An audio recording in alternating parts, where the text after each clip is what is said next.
Fala, nação rubro-negra, sou eu, Fabrício Lopes, aqui do nosso canal Resenha Rubro-Negra Nação. Tô com um caderno lotado de anotações de apurações que eu fiz agora na parte da tarde para poder trazer para vocês sobre o Mengão queridão. Olha só, a nova gestão ainda não tomou posse e está tendo dificuldades na questão da transição.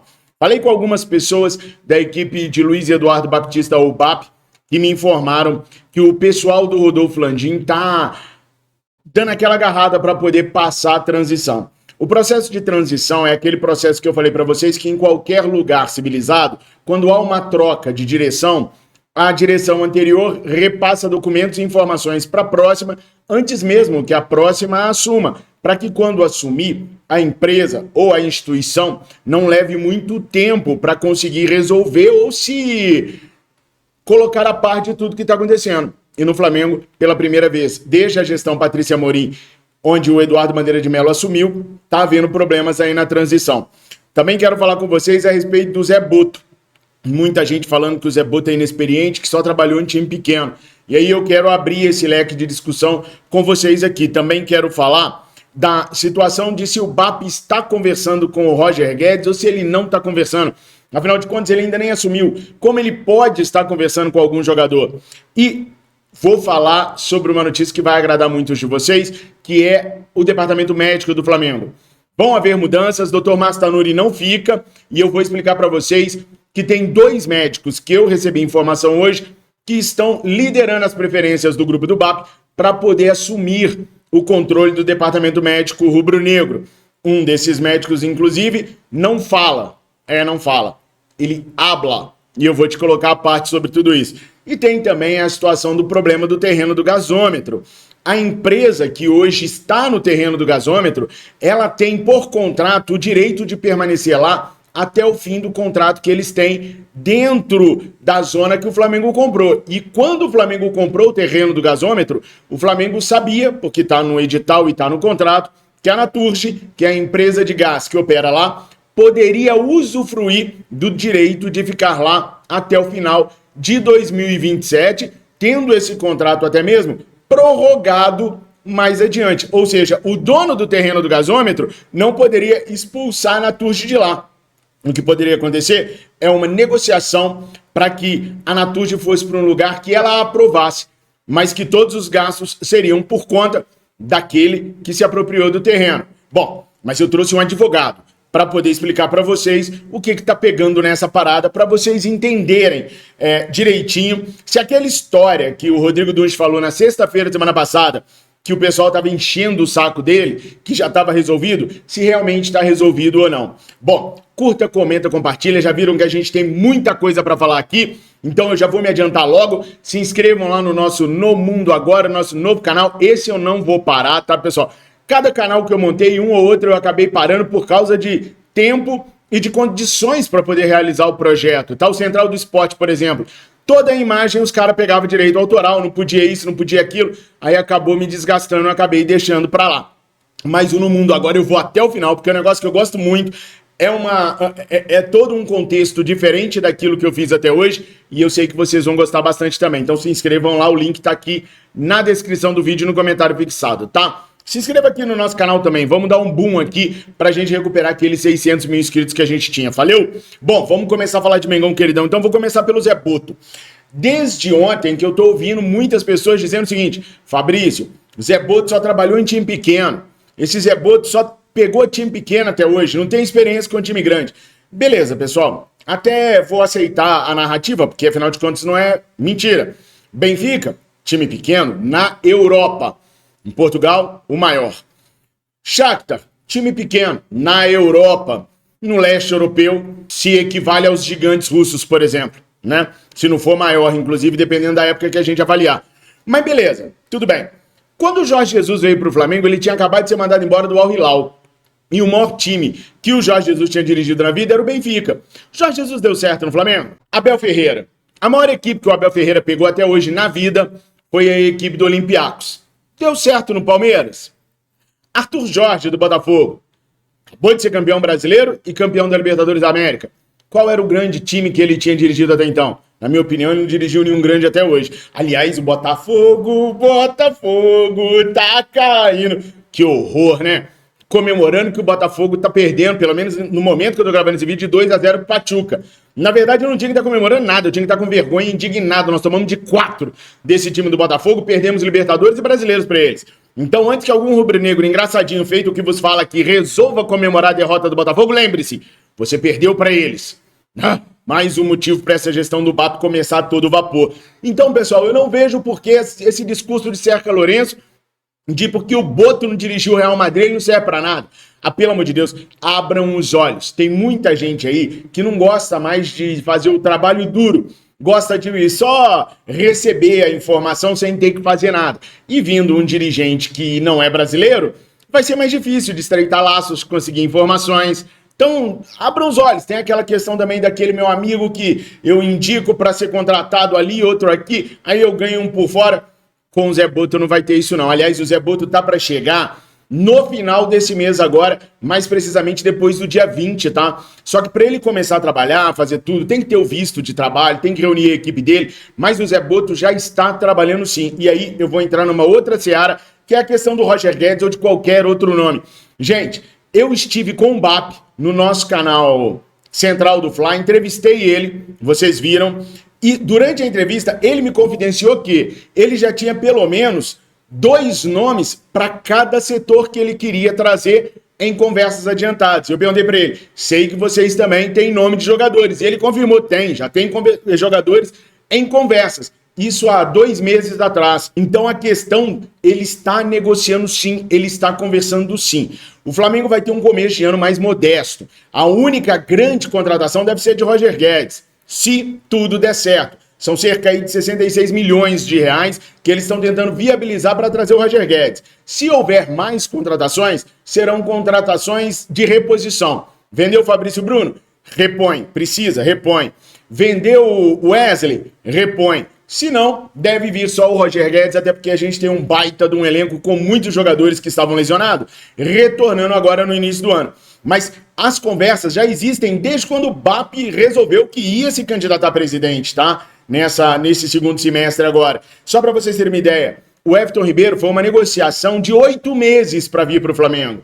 Então as pessoas acham que assim, não, só no dia 1º de janeiro, quando eles começarem a conversar, que vai vir gente. Não, já estão conversando. O que pode acontecer é que no meio do processo pode acabar que eles resolvam, não, vamos priorizar outra coisa, deixa o Roger Guedes para lá, ou deixa fulano, ciclano, beltrano para lá.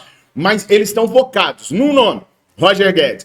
Então o profissionalismo já começou mal. Porque o Boto ainda não chegou, não conversou com o Felipe Luiz e eles já vão contratar o Roger Guedes? Gente, quando você vai contratar um jogador que é discutível, aí você precisa do aval de todo mundo.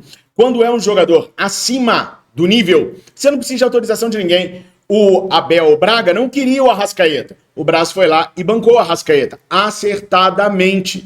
Quando é um extra classe, e para o Brasil o Roger Guedes é muito extra classe, vale a pena você fazer a contratação. E não tenham dúvidas que o Felipe Luiz está sabendo e já autorizou e gosta do nome. E, inclusive, o Zé Boto também já avaliou e gosta do nome também. O Zé Boto não vem só para contratar jogadores, muito pelo contrário. Ele vem para desenvolver jogadores para o Flamengo. Estejam esses jogadores dentro do próprio clube ou fora do clube. Então, há conversas, sim. Agora, à medida que eles forem tomando ciência do que é o Flamengo hoje, eles vão decidir se vale o investimento ou se não vale pela real condição do clube. O BAP falou para nós também na entrevista que muitas das coisas eles ficam sabendo pela imprensa, porque a atual gestão não compartilha com os conselheiros o dia a dia do futebol do Flamengo. Então ele ainda está se inteirando de tudo. Pode ser que hajam situações lá que ele não goste ou que não permitam a vinda do Roger Guedes nesse momento. Então, por enquanto, as conversas estão andando, mas ele está sem nada palpável na mão para saber qual é a real situação do Flamengo. E o processo de transição, que eu falei com vocês lá no comecinho, ele está sendo travado pelo Landim e pelo Rodrigo Nurjabanch, por essa equipe que está lá hoje, né? Os caras querem deixar para passar os dados para eles só depois do dia 18, quando eventualmente ele for lá pegar a caneta, que tem aquela caneta de presente que vai de um presidente para outro, quando ele assumir, né? Quando ele for empossado, apesar de só poder tomar decisões a partir do dia 1º de janeiro. Só que isso dificulta, porque dia 18 você tem para trabalhar aí 19, 20, 21, 22, 23, segunda-feira. Dia 24, véspera de Natal, ninguém trabalha, 25 também não, 26 também não. Aí volta 27, 28, 29, 30, 31, dia 1º, ano novo. Então assim, reduz muito o tempo de trabalho do BAP e acaba comprometendo o início da gestão de Luiz Eduardo Batista. Os caras estão tendo muitas dificuldades para começar a transição e não há nada dentro do clube que diga que a transição tem que acontecer. Ela aconteceu da Patrícia Amorim para o Eduardo Madeira de Mello, aconteceu do Eduardo para o Landim, mas agora eles estão querendo frear isso e estão dificultando muito a vida do pessoal do BAP, tá? E o pessoal do BAP já deu demonstrações que eles sabem do que eles estão falando pelas tentativas que eles estão fazendo no mercado, né? O João Sampaio, lá do Palmeiras, pô, um baita de um profissional, tá? Um cara monstro. Pode até ser que a Leila consiga segurar o cara lá, porque a Leila é esperta, ela é inteligente. Mas eles estão indo nos nomes certos. Eu já falei pra vocês da equipe que o Boto tá trazendo. Ah, não viu não? Então assiste outro vídeo pra gente não ficar repetitivo. Mas eu trouxe os nomes da equipe que o Boto traz com ele. Não é só o Boto, vem uma equipe de 3 profissionais, coordenador técnico, coordenador de scout, analista de mercado. São pessoas do mais alto calibre. Ai, mas não trabalharam em time grande. Se fosse pensar assim, hein, no Jorge Jesus, nem no Flamengo estaria. E olha que tem jornalista que baba pela volta do Jorge Jesus até hoje e que vem com esse discursinho aí, mequetrefe, de que o Boto não trabalhou em time grande. Então, se for assim, o Jorge Jesus jamais poderia ter pisado no Flamengo, né? Mas relevem, é a paixão rubro-negra quando fala, os caras metem os pés pelas mãos mesmo. O negócio é avaliar os trabalhos. E a equipe do BAP, nesse pouco espaço de tempo, já levantou nomes maravilhosos. Por exemplo, pessoal, Dr. Márcio Tanuri está se escafedendo do Flamengo agora, vai sair do Flamengo na gestão agora do BAP, pelo menos é o que tudo indica. Ele que está lá desde a gestão da Patrícia Amorim, deve deixar agora o clube rubro-negro. E aí é o seguinte, há 2 nomes fortes pra caraca para assumir o Flamengo. Um deles, os torcedores rubro-negros se lembram muito bem, que é o nome do José Luiz Runco. Pô, Fabrício, José Luiz Runco deve estar velhinho, né? É, mas o homem tá na ativa, tá com mais de 70 anos, se não me falha a memória, acho que 71, 72 anos, mas ele ainda tá na ativa. Em maio agora, ele abriu uma clínica no Rio de Janeiro do esporte, para minimizar os danos que o esporte causa, para minimizar os problemas que o esporte tem. O papai Joel Santana até participou lá da inauguração, tudo mais, prestigiou. Alguns rubro-negros da antiga também foram lá ver a clínica dele, mas, ou seja, ele ainda está na ativa. E é um nome que agrada a muitos conselheiros e que agrada também a torcida rubro-negra. Mas tem um outro nome bem mais forte. O nome desse nome bem mais forte é o da Sandra Rossi. A Sandra Rossi, ela é chefe do departamento médico do River Plate. Ela é multicondecorada, ela tem uma pancada de prêmios e o que chamou a atenção nela é ela aplicar a modernidade da tecnologia dentro do elenco do River Plate hoje. Ela é uma pessoa que é considerada assim, desbravadora da neurociência no esporte. E ela é muito reconhecida por isso. E isso chamou a atenção da equipe do BAP, que está em conversas com ela. Também há o interesse no Runco, em outros profissionais, está tudo ainda embrionário. Pô, os caras nem assumiram ainda, ficaram sabendo agora, né? Ah, Fabrício, mas para jogador já estava adiantado e para isso não? É porque esses profissionais são mais rápidos de resolver. Então você espera mais perto do que você pode garantir para poder tratar, até para não assustar os caras e não dar tempo também de uma Leila Pereira ou de um dirigente lá do River Plate e dar uma contraproposta e segurar os caras. Então você espera mais para perto da posse. Mas eles estão se movimentando e movimentando muito bem no mercado atrás de profissionais de excelência. Não tem aquele QI do meu amigo indicou, quem indica. Não. Vão ser, pelo menos pelo que eu venho acompanhando até o momento, vão ser profissionais exemplares. O BAP hoje tomou uma atitude também que alguns rubro-negros aprovaram, outros reprovaram, que foi o de mandar um comunicado aos fornecedores pedindo para que eles não assinem absolutamente nada com o Flamengo nesse final de ano, nem com novas propostas e nem para renovar contratos, porque ele já deixou bem claro que a equipe dele vai entrar em janeiro e vai rever tudo. Então, para os fornecedores não fazerem nenhum movimento de assinatura contratual com o Flamengo, porque, gente, a coisa está apertada. A situação financeira do Flamengo não é aquela confortável de outrora, não. E é bagulho atrás de bagulho aparecendo. Semana passada, mais precisamente na quinta-feira, eu trouxe para vocês a situação do terreno do gasômetro, que eu já mencionei no início do vídeo. Alguns torcedores rubro-negros, ainda com a máscara do Dunche na cara, me xingaram até e falaram, não tem nada disso, não sei o que tem. Bom, acontece que apareceu esse documento aí, que está na telinha de vocês agora, falando o que eu já tinha trazido para vocês e que o Dunche, na sexta-feira, tinha chamado de encheção de saco. Foi essas palavras que ele usou. A parada é a seguinte. Bom, eu já falei muito disso com vocês. Eu vou trazer um advogado rubro-negro para falar para vocês. Doutor Rodrigo, fala aí. E aí, Fabrício, tudo bem? Boa tarde. Eu me chamo Rodrigo Ronenberg Cabral, sou advogado, sou Flamengo. Eu, como flamenguista, tenho o sonho do estádio próprio, né?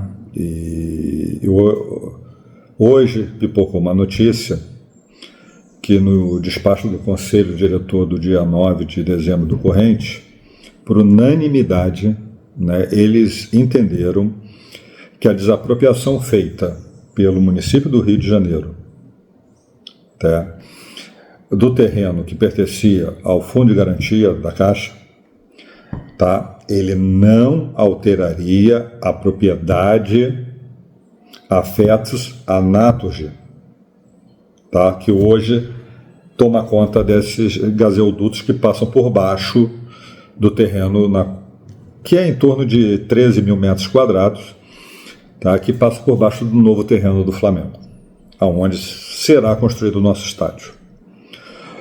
Então, o que acontece?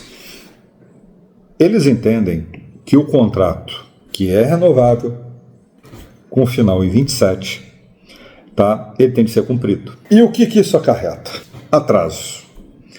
Atrasos esses que têm previsão dentro do edital, né? Porque o Flamengo tem até um período X para a construção do seu estádio. E um possível atraso por conta da não liberação da Naturgy, e eu posso falar assim, é um serviço essencial. E isso torna o tema muito sutil. Digamos que isso seja judicializado. Nós estamos falando de serviço essencial. Quanto tempo vai demorar para tirar esses tubos de gases que passam para toda a região, né, para um novo local? As pessoas vão ficar sem gás na cidade. E esse é um serviço essencial. Isso torna realmente bem sensível o tema. E o Flamengo sabia. Tá? O Flamengo efetivamente sabia, porque consta no contrato, tá? Isso equivale. No edital, é o que comanda toda a relação. Tá? No edital já constava que essa verba sairia do Flamengo. Correto? Verba essa que eu, como advogado, não sei estimar o valor, né, porque isso aí teria de ser um técnico, mas isso pode vir a atrasar as obras do estádio novo do Flamengo. Tá? Nós estamos falando aí que, por edital, o Flamengo iria custear essa troca do encanamento, desses 13 mil metros quadrados. Inclusive, se eu não me engano, o prefeito eleito, né, Eduardo Paes, ele teria dito que esse custo seria para a prefeitura. Duvido muito. O Ministério Público não iria aceitar, né? Seria judicializado. Porque no edital, que nem eu disse, que rege a regra é a lei, né? O edital é a lei dessa asta pública, né? Dessa desapropriação que foi feita. Diz que o Clube de Regatas do Flamengo seria o responsável pelo pagamento. Então nós temos aqui alguns temas bem interessantes, né? Primeiro, o Conselho sabia de todas as regras? Isso foi aprovado pelo Conselho? Se isso foi aprovado pelo Conselho, nós estamos falando do Flamengo. Então, o Flamengo é o responsável. Se essa regra não foi aprovada pelo Conselho, eu não faço parte do Conselho, por isso que eu estou botando esses dois viés, né? Se o Conselho sabia e aprovou, o Flamengo estava sabendo. Se o Conselho não sabia e aprovou sem saber, aí nós temos um outro problema, né? Porque passou-se um projeto com algumas omissões. Eu duvido muito que tenha ocorrido, né? Até porque se tinha um jurídico, se tinha o Flamengo tem um VP jurídico e também tem um corpo jurídico. Então isso deve ter sido bem esmiuçado, analisado, contratos, minutas, o que está ativo, o que tinha, o que não tinha. Mas a questão toda é o seguinte: para evitar judicialização e atrasos na obra, novamente informando, é um serviço essencial. Acredito que a melhor coisa a ser feita é sentar-se com a Naturgy e fazer uma composição amigável. Porque se isso for judicializado, são anos na justiça, possivelmente vamos ter de retificar o edital, né? Porque o Flamengo não pode entregar uma obra num prazo determinado, se ela não consegue iniciar a obra, né, mesmo o Flamengo sabendo ou não de que teria de ser trocado esses canos, né, onde passa o gás para a cidade, né, e o Flamengo ciente de que esse valor ele iria arcar. Agradecer aí o esclarecimento, né, do Dr. Rodrigo. Obrigado, doutor, foi muito esclarecedor. Viram só, pessoal? Essa situação do estádio ela é complexa e é complicada. E tudo o que a diretoria atual falava pra gente antes da eleição tem muita falácia e muita coisa e muito pouca coisa na prática. Na prática ainda tem um caminho longo para percorrer, muitas negociações a serem feitas, inclusive com a Naturgy, com a prefeitura que falou que ela ia pagar para retirar tudo, agora ela já falou que só vai pagar para retirar aquilo que está desativado e vamos ver em que pé isso vai ficar. Responsabilidade na informação sempre se faz necessário. Doa quem doer. Teve muita gente contando história da carochinha, teve muita gente mentindo para ajudar fulano, cicrano, beltrano no momento da eleição. Cabe você agora ver o que é melhor para você. Ficar feliz com uma informação mentirosa ou ficar atualizado, apreensivo, talvez tenso e nervoso, mas sabendo da verdade. Aí você escolhe. Se escolher a verdade, seu lugar é aqui, patrão. Tamo junto e misturado. Se inscreva, curta, comenta, compartilha e chama seus amigos rubro-negros para virem para cá, porque aqui o papo é sério, é reto e a verdade é dita, doa quem doer, mesmo que doa em nós mesmos. Tamo juntos, fiquem com Deus. Saudações rubro-negra.